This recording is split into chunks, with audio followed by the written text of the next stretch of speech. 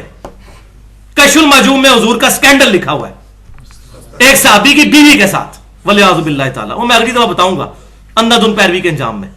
نبی صلی اللہ علیہ وسلم اپنی صحابی کی بیوی پہ نظر پڑی، ان کو پسند آ گئی، بعد میں حضور نے شادی کر لی، والعیاذ باللہ۔ یہ ہے جناب مرشد کشف المحجوب۔ علی بن عثمان اجویری صاحب فوت ہو کے اللہ کے پاس چلے گئے، تھوک کے حساب سے اس نے ظن رکھتا ہوں کہ انہوں نے نہیں لکھا ہوگا، لیکن یہ پچھلے تو مجرم ہیں جو یہ چھاپ رہے ہیں اور یہ تصوف کا سکر اور صاف ثابت کرتے ہیں، اس سے یہ مجرم ہے۔ اور تیسرا منطقی انجام کے لوگوں کو کہیں گے بھائیو ہمارا لیڈر کوئی مولوی نہیں، کوئی بزرگ نہیں، ہمارا لیڈر امام کائنات سید الاولین والآخرین شفیع المذنبین رحمت للعالمین سیدنا و مولانا امام اعظم محمد رسول اللہ صلی اللہ علیہ وآلہ وسلم، جن کے بارے میں کیٹاگوریکل مینشن ہے ما ضل صاحبکم وما غوا، تمہارے نبی نہ کبھی بہکے ہیں نہ کبھی بہرا چلے ہیں، اس کے علاوہ کوئی بندہ بھی گمراہ ہو سکتا ہے، ہم کسی کے بارے میں شورٹی نہیں دے سکتے کہ وہ حق پر تھا، حسن ظن نہیں رکھ سکتے ہیں۔ صحابہ کرام علیہم رضوان یا اہل بیت کے بعد اللہ تعالیٰ سے دعا ہے جو حق بات میں نے کہی ہمارے دلوں میں راسخ فرمائے، اگر جذبات میں میرے منہ سے کوئی غلط بات نکل گئی تو اللہ تعالیٰ ہمارے دلوں سے معاف کر دے، ہمیں کتاب و سنت کی تعلیمات پر عمل کر کے دوسرے بھائیوں تک پہنچانے کی توفیق عطا فرمائے۔ اور بھائیوں جہاں یہاں جتنے کوئی 80 90 یا 100 کے قریب لوگ بیٹھے ہوئے ہیں، اس دعوت کو عام کریں اور اگلی دفعہ مزید لوگوں کو دعوت دے کر وہ اینٹی وینم کے لیے لوگوں کو لے کر آئیں تاکہ لوگوں کو بتایا جائے۔ الحمدللہ انڈیا پاکستان میں جو گمراہی اس وقت پھیل چکی ہے، اس وقت اس کا علاج ہی اینٹی وینم ہے، اینٹی وینم کے بعد انہوں نے قرآن و سنت کو ماننا شروع کرنا ہے۔ سبحانک اللہم و بحمدک اشہد ان لا الہ الا انت استغفرک و اتوب الیک وما علینا الا البلاغ المبین۔